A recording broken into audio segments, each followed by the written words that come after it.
जनसंघ और भारतीय जनता पार्टी के संस्थापक पंडित दीनदयाल उपाध्याय की पुण्यतिथि पर आज उन्हें भारतीय जनता पार्टी की ओर से पुष्पांजलि अर्पित कर श्रद्धांजलि दी गई। बजरंगगढ़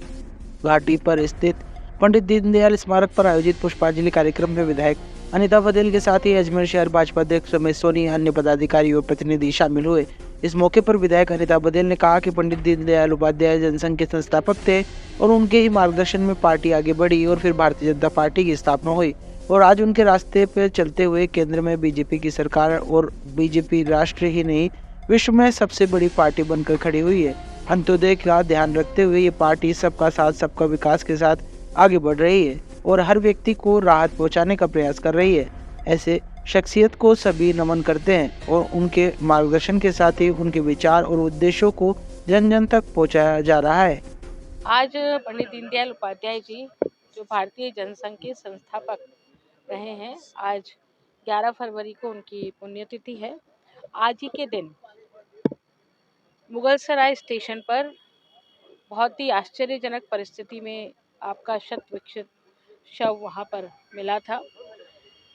पंडित दीनदयाल उपाध्याय जी वो शख्सियत हैं जिन्होंने भारतीय जनता पार्टी से पहले भारतीय जनसंघ के रूप में एक राजनीतिक दल की स्थापना की। आज यह राजनीतिक दल पूरे विश्व में पहले नंबर पर है, इसकी सदस्यता संख्या करोड़ों में है और केंद्र में भारतीय जनता पार्टी की सरकार है। जिस मूल ध्येय और उद्देश्यों को लेकर के संगठन की रचना हुई थी, एकात्म मानववाद और अंत्योदय के कारण ही आज भारतीय जनता पार्टी ने इतने लाखों परिवारों तक न केवल गरीबी को दूर किया है बल्कि अनेकों योजनाएं उन तक पहुंचाकर उनके जीवन स्तर को ऊंचा उठाने का काम किया है। यह पंडित दीनदयाल उपाध्याय जी का ही विचार था, जिस विचार पर पार्टी अग्रसर हुई और आज हम ये कह सकते हैं कि भारतीय जनता पार्टी का यह विचार पूरे विश्व में प्रत्येक दार्शनिक तक पहुंचा है और वो भी इस विचार को आत्मसात करके अपने अपने देश, अपने अपने राष्ट्रों में जो गरीबी है उसको दूर करना चाहते हैं। एकात्म मानववाद का जो उनका सिद्धांत था, वो सिद्धांत यह कहता है कि व्यक्ति सिर्फ भौतिक रूप से भूखा नहीं होता है, व्यक्ति आध्यात्मिक रूप से भी भूखा होता है। उसकी वो आध्यात्म की पिपासा जब तक शांत नहीं होती तब तक वो व्यक्ति चिर शांति को प्राप्त नहीं हो सकता, संतुष्टि को प्राप्त नहीं हो सकता। और वही विचार जो है आज भाजपा को आगे बढ़ाने में बहुत बड़ा मूल मंत्र साबित हो रहा है। तो ऐसे पंडित दीनदयाल उपाध्याय जी की पुण्यतिथि आज हम समर्पण दिवस के रूप में मना रहे हैं, जिसमें समर्पण देना है कार्यकर्ताओं को अपने समय का। वो समय अपने प्रत्येक बूथ जो उनको आवंटित है उस बूथ पर जाकर उनको वो जो समस्त कार्य जो एक राजनीतिक दल के लिए आवश्यक होते हैं वो सब कार्यों को पूर्ण करना है। जो आज पुण्यतिथि के अवसर पर जैसे कि भारतीय जनता पार्टी समर्पण दिवस के रूप में मनाती है, पंडित दीनदयाल जी भारतीय जनसंघ के संस्थापक सदस्य और उस समय जो अंकुरित हुआ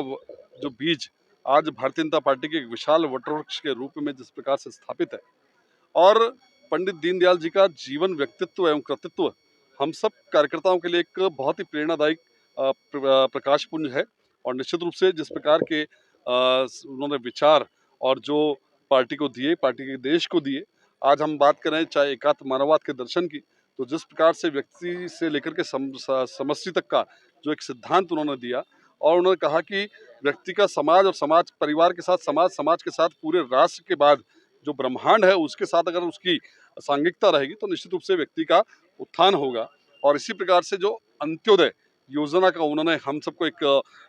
सिद्धांत दिया, उसी अंत्योदय की भावना पर आज हमारे देश के यशस्वी प्रधानमंत्री माननीय नरेंद्र मोदी जी जिस प्रकार से अपनी जन कल्याणकारी योजनाएं धरातल पर आ रहे हैं ताकि अंतिम पंक्ति पर बैठे व्यक्ति का भी उत्थान और उसका समग्र विकास हो सके। निश्चित रूप से आज का दिन हम सबके लिए बहुत प्रेरणादायी है और आज का दिन पार्टी ने चूंकि समर्पण दिवस के रूप में मनाती है, आज का दिन हमने समय के समर्पण के रूप में कार्यकर्ताओं को समर्पित किया और प्रत्येक हमारा कार्यकर्ता आज प्रत्येक बूथ पर अपने प्रवास योजना के माध्यम से वहां जाकर के और जो है संगठन के जो करने कार्य है उन सबको आज करेगा। तो निश्चित रूप से आज का दिन हम सबके लिए बहुत ही प्रेरणादायी है और हम सब कार्यकर्ता इस दिन से बहुत प्रेरणा लेते हैं।